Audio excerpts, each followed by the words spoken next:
Hindi po ako galing sa pamilya na mayaman. Kapos po kami sa pera at pangarap lang po ang pundasyon ko para makatulong sa kanila. Ngayon po, isa po akong student leader at gusto ko pong gamitin tong skill na to, matulungan hindi lang yung pamilya ko, kundi yung buong Pilipinas bilang isang maging police officer.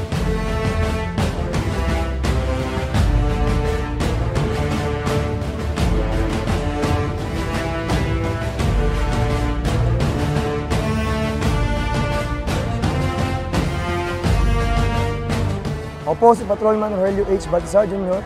Ang naging inspirasyon ko po sa pagpasok sa Philippine National Police ay aking sarili, pamilya at ang Panginoon.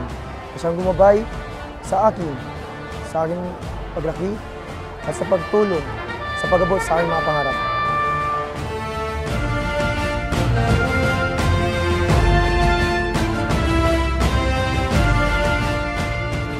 Ang pinakamahirap na karanasan ko po dito sa loob ng training center ay yung madalian pong pag-shift sa pagiging civilian life papunta po sa regimental way of living.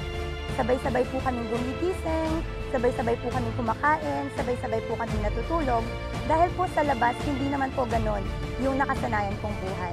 Pero po, sa kabila po ng mga yon, naturuan naman po kami ng mabuti dito sa tulong po ng aming mga key officers, personnel, and staff.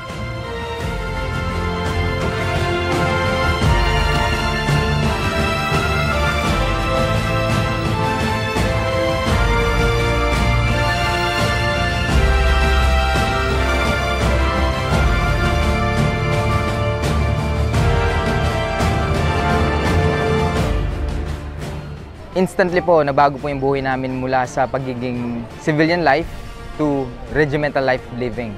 Lahat po may bilang, lahat po may command. At bilang civilian dati po, nahirapan po kami na mag-adjust.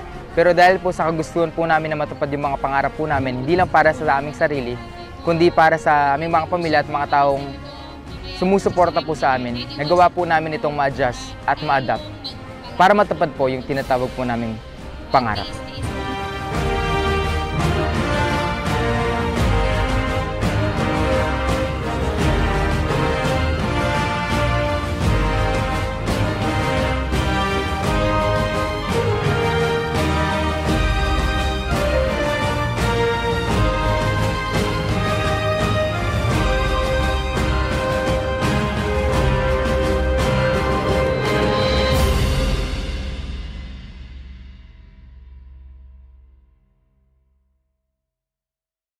I want to give special mention sa mga magulang, mga kapatid, mga asawa, mga girlfriend, mga boyfriend, mga partners, mga anak, mga kaibigan, mga mahal sa buhay, ng mga magsisipagtapos ngayong hapon.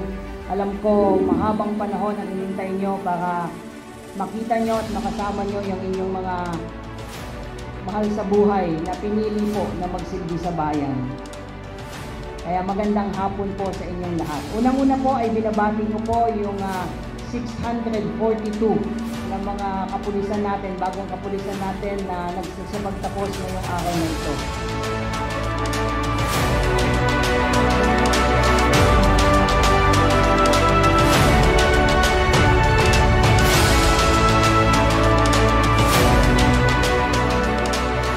Ang mapapayo ko siguro sa mga gusto maging police, dapat buong loob mo dahil hindi po biro ang training na pagdadaanan dito pa lang sa PSBRC. At sana, pumasok ka sa serbisyo na may purpose or goal o hindi lang dahil sa uniforme. Dahil malaking role ang piniplay namin o malaking role ang gagampanan mo sa lipunan kapag naging pulis ka. At sana, wag mong abusuhin ang authority o kapangyarihan na mabibigay sa iyo, kundi gamitin mo ito sa mabuti para sa lahat ng Pilipino.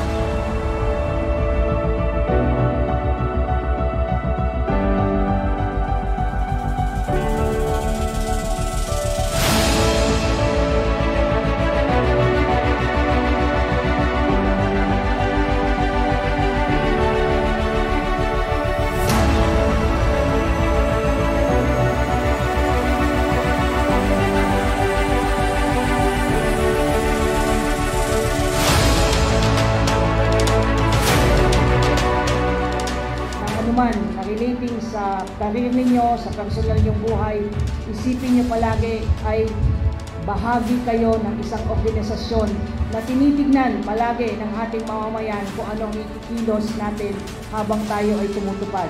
Sa bawat isang pulis na nagkakamali, ramdam yan ng organisasyon. Nakikita yan ng mga mamamayan natin. So sana magsilbi kayong halimbawa sa mga kaklase ninyo, sa mga kabatch nyo, sa inyong mga mahal sa buhay. Maraming nakatingin sa atin, lalong-lalo na sa mga panahon ngayon na ang tinitignan nila dapat ang pulis mas disiplinado, mas maaasahan at hindi matatawaran ng makakayahan.